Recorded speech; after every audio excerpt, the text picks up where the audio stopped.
कलियुग के सबसे करुणामय अवतार, जिनके बिना कृष्ण को पाना असंभव है। जिस दिन उनका प्राकट्य हुआ वो केवल एक गांव का उत्सव नहीं था, बल्कि पूरे ब्रह्मांड में एक दिव्य क्रांति का आरंभ था। जिस तरह से महासागर अपनी विशालता में सबको समा लेता है, वैसे ही उन्होंने हर पापी, हर पतित को अपनी कृपा में डुबो दिया। नित्यानंद केवल एक नाम नहीं, बल्कि प्रेम और करुणा की वो गंगा जिसमें डुबकी लगाने से सारे जीवन के पाप धुल जाते हैं। क्या आपको पता है, एक बार जब चैतन्य महाप्रभु ने क्रोध में जगाई भव को दंड देना चाहा, तो कौन थे जिन्होंने महाप्रभु को रोक लिया? ये कोई साधारण महापुरुष नहीं थे, ये स्वयं बलराम के अवतार थे, जो चैतन्य महाप्रभु के संग अवतरित हुए। अगर आपने निताई को नहीं जाना तो समझिए कि आपने कृष्ण को भी नहीं जाना। तो तैयार हो जाइए, क्योंकि आज हम आपको ले चलेंगे 15वीं सदी के उस पावन क्षण में, जब धरती पर प्रेम और कृपा का सागर अवतरित हुआ। नित्यानंद प्रभु की कृपा से यह दिव्य कथा आपके जीवन में प्रेम और आनंद का संचार करे। तो वीडियो को अंत तक देखना मत भूलिए, क्योंकि ये कथा आपके हृदय को भक्ति और आनंद से भर देगी। हरे कृष्णा। सन 1474 माघ मास के शुक्ल पक्ष की त्रयोदशी और पश्चिम बंगाल में एक चक्र नाम का एक छोटा सा गांव। जिस प्रकार समुद्र की क्षितिज के गर्भ से उगने वाला सूर्य पूर्व रात्रि के अंधकार का नाश कर देता है, उसी प्रकार माता पद्मावती के गर्भ से एक दिव्य तत्व का उदय हुआ, जिसने लोगों की अज्ञानता रूपी अंधकार का नाश किया और दिव्य कृष्ण चेतना का प्रचार किया। वैष्णव भक्त हड़ाई पंडित और उनकी पत्नी पद्मावती, जो कि मूल रूप से मिथिला से थे, उनके परिवार में उदित होने वाला यह तेजपुंज, जो कि चंद्र से अधिक शीतल और सूर्य से अधिक तेजस्वी था, वो और कोई नहीं अपितु नित्यानंद प्रभु के रूप में अवतार धारण करने वाले स्वयं बलराम जी थे। सृष्टि की रचना के समय आदि पुरुष भगवान श्री कृष्ण के सर्वप्रथम विस्तार अनंत शेष या बलराम जी श्री चैतन्य महाप्रभु की लीला में श्री नित्यानंद प्रभु बनकर प्रकट होते हैं। इसलिए तो नरोत्तम दास ठाकुर गाते हैं, व्रजेंद्र नंदन ये सचे सोत होइलो से बलराम होइलो निताय, बलराम होइलो निताय। बाल्यकाल से ही नित्यानंद प्रभु, जिन्हें निताई के नाम से जाना जाता था, वे अपने मित्रों के साथ श्रीमद् भागवतम और रामायण की भगवान की लीलाओं को प्रस्तुत करने का खेल अत्यंत कुशलतापूर्वक खेलते थे। कभी कभी वे पूतना वध करते, तो कभी शक्टासुर लीला में छकड़ा तोड़ देते। कभी वे अपने मित्रों के साथ रामायण के प्रसंगों का अत्यंत बारीकी से प्रदर्शन करते, तो कभी वे अपने ही गांव में मित्रों के साथ जाकर माखन चुराते। देखिए, अब एक बार क्या हुआ कि निताई और उनके मित्रों की टोली रामायण के युद्ध कांड का खेल खेल रही थी।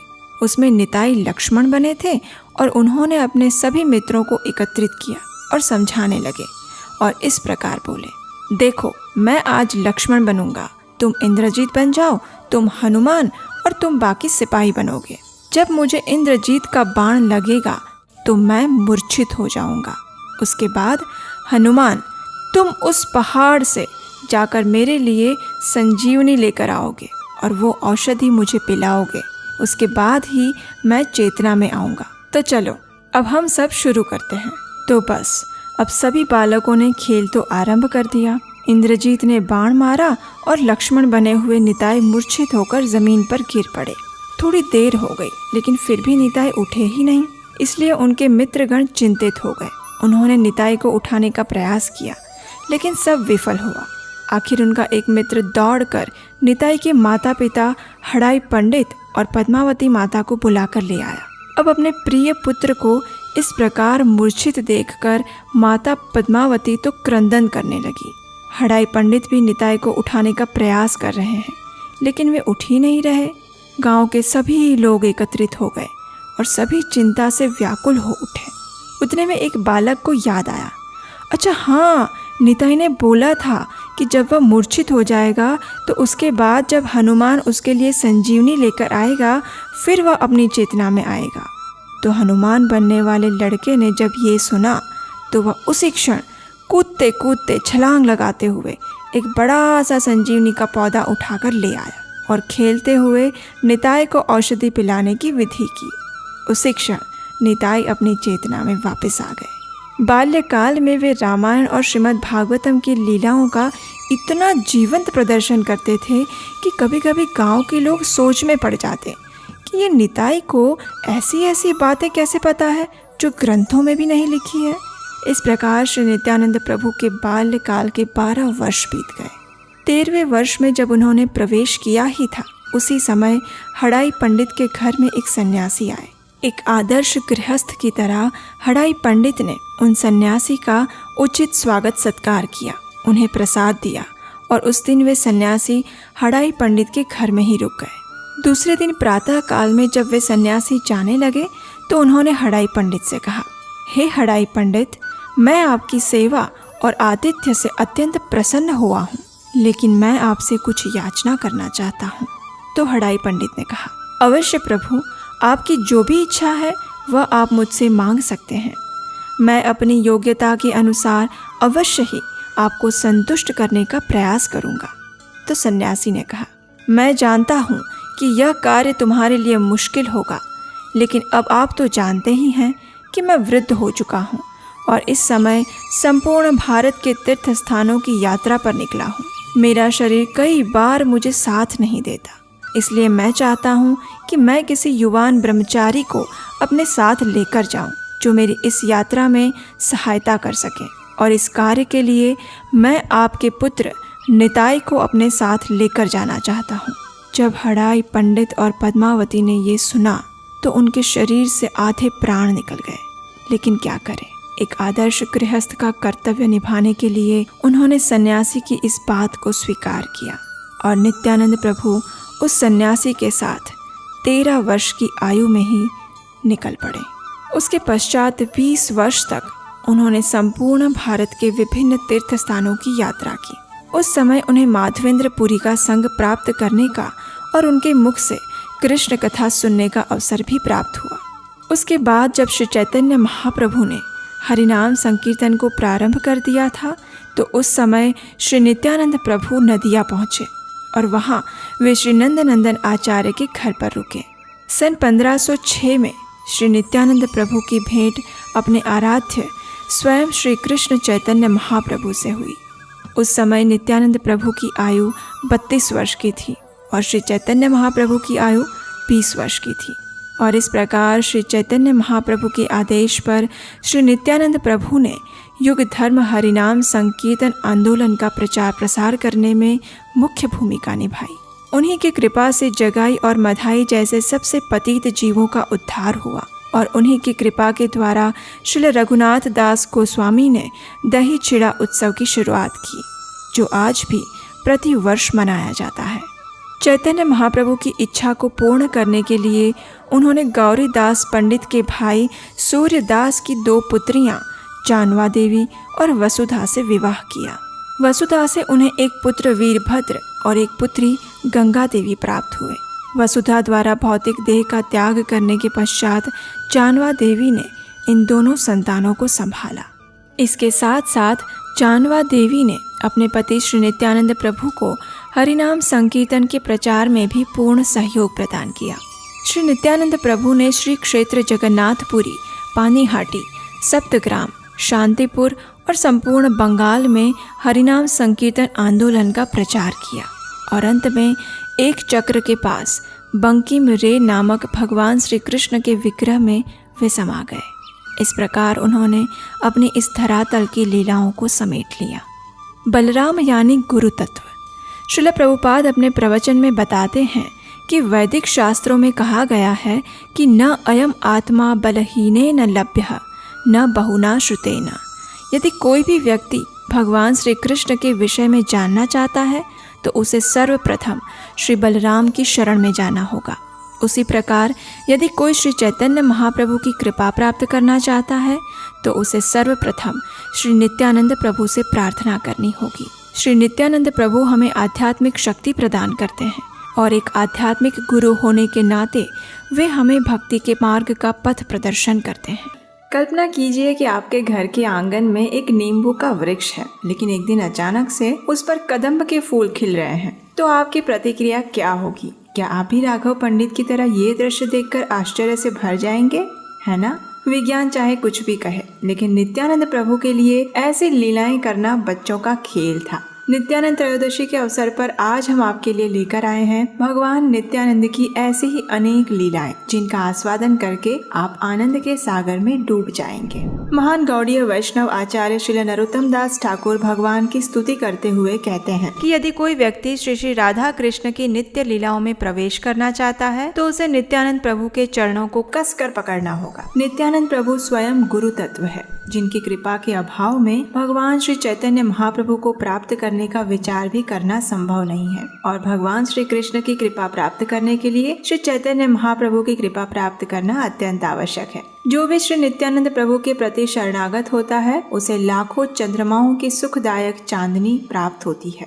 नित्यानंद प्रभु ने 1473 में बंगाल के एक छोटे से गांव एक चक्र में हड़ाई पंडित और पद्मावती देवी के घर में जन्म लिया था। वे और कोई नहीं बल्कि श्री कृष्ण लीला में अद्वितीय भूमिका निभाने वाले स्वयं बलराम जी के अवतार हैं। उनके माता पिता तथा सभी गांव वाले प्रेम पूर्वक उन्हें निताई बुलाते थे। अपने जीवन के पहले 12 वर्ष वे अपने माता पिता के साथ ही रहे। बचपन में इनका सबसे पसंदीदा खेल हुआ करता था भगवान राम तथा श्री कृष्ण की लीलाओं का मंचन करना। वे अपने मित्रों के साथ मिलकर इन लीलाओं को इतनी बारीकी से प्रस्तुत करते थे कि गांव वाले समझ नहीं पाते कि उन्हें इन लीलाओं के बारे में इतना विस्तार से कैसे पता है, जिनके बारे में शास्त्रों में भी वर्णन नहीं है। जब वह 13 वर्ष के थे तब उनके घर पर एक सन्यासी रहने आए, जिन्होंने हड़ाई पंडित तथा पद्मावती से उनके पुत्र को ही भिक्षा में मांग लिया। अब हड़ाई पंडित और देवी पद्मावती अपने दिल पर पत्थर रखकर उन्हें कुछ कह न सके और आदर्श गृहस्थ धर्म का पालन करते हुए उन्होंने निताई को उस सन्यासी को सौंप दिया। कुछ समय बाद ही अपने पुत्र के वियोग में हड़ाई पंडित ने अपने देह का त्याग कर दिया। अगले 20 वर्ष निताई अपने घर नहीं लौटे।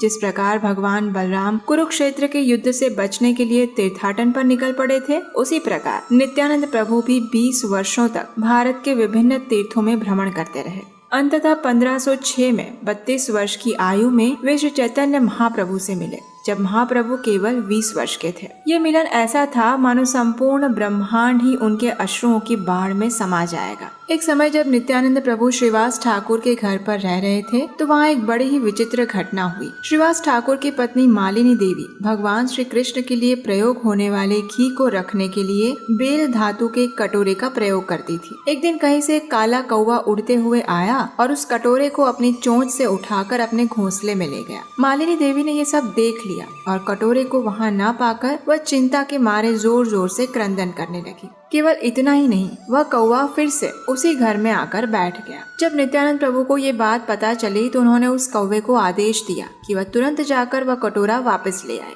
और फिर आप जानते हैं क्या हुआ? वो कौवा सच में उड़कर अपने घोंसले में गया और वो कटोरा वापस लेकर आ गया। मालिनी देवी को इस घटना पर इतना आश्चर्य हुआ कि वे बेहोश हो गई। जब वे पुनः अपनी चेतना में आई तो उन्होंने भगवान नित्यानंद की भूरी भूरी प्रशंसा की। एक समय भगवान नित्यानंद तथा बहुत सारे वैष्णव पानीहाटी में कीर्तन कर रहे थे। जब कीर्तन समाप्त हो गया तो नित्यानंद प्रभु ने सभी भक्तों से कहा कि वे उनका अभिषेक करें। ये सुनकर तो भक्त जैसे आनंद में उछलने लगे। उन्होंने गंगा के पवित्र जल से नित्यानंद प्रभु को स्नान करवाया तथा उनकी दिव्य देह पर चंदन का लेप किया। सुगंधित फूलों से गूंथी हुई मालाएं उनको पहनाई गई और तभी नित्यानंद प्रभु ने बड़ी विचित्र मांग की। उन्होंने कहा कि वे कदम्ब के फूलों की माला पहनना चाहते हैं। उस समय राघव पंडित भक्तों का नेतृत्व कर रहे थे। उन्होंने नित्यानंद प्रभु से कहा कि वर्ष की इस ऋतु में तो कदम्ब के पुष्प मिलना संभव नहीं है। जब नित्यानंद प्रभु ने ये सुना तो उन्होंने राघव पंडित को अपने घर जाकर कदम्ब के फूल ढूंढने के लिए कहा।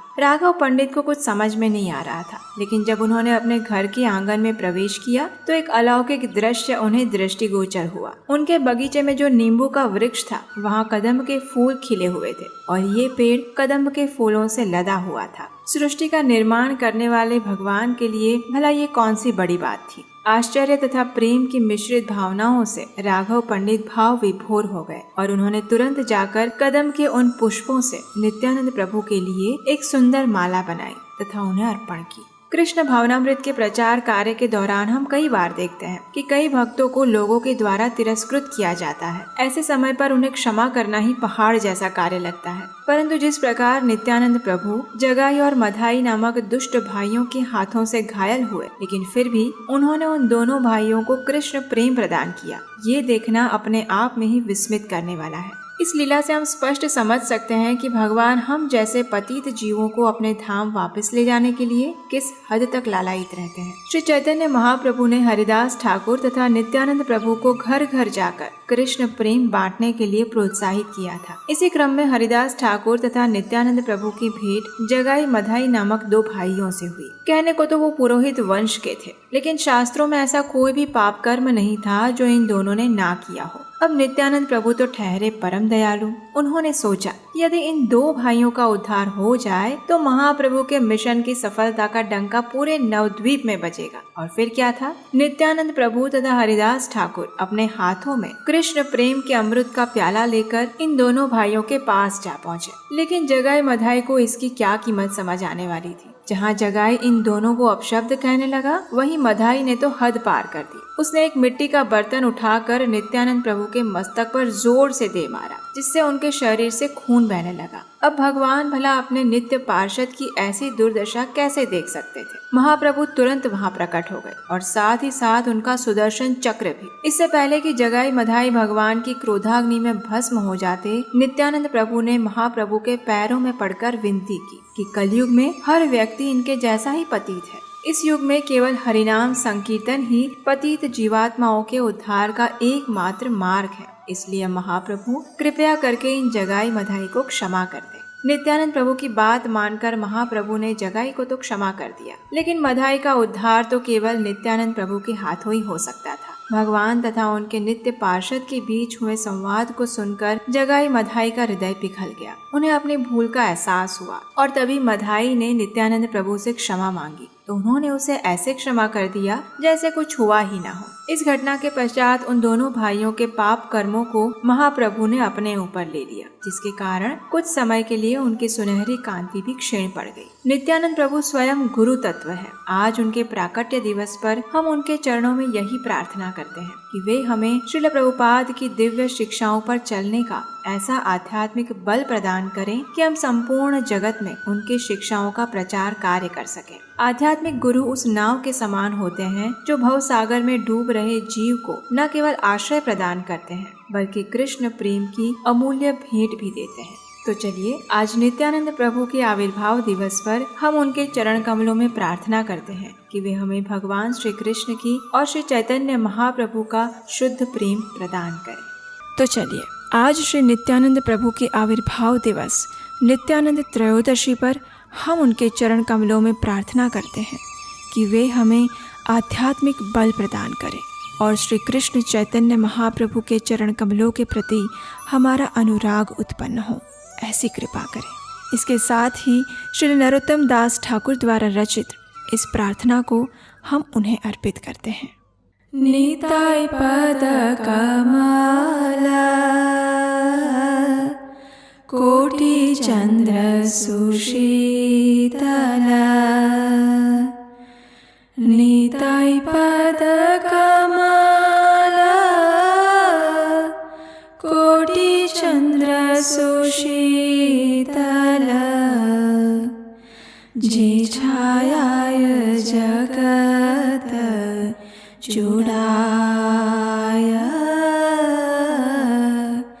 जे छायाय जगत जुड़ाय हे निताय बिने भाई राधा कृष्ण पाइते नाय हे निताय बिने भाई राधा कृष्ण पाइते नाय दृढ़ करी धर निताय पा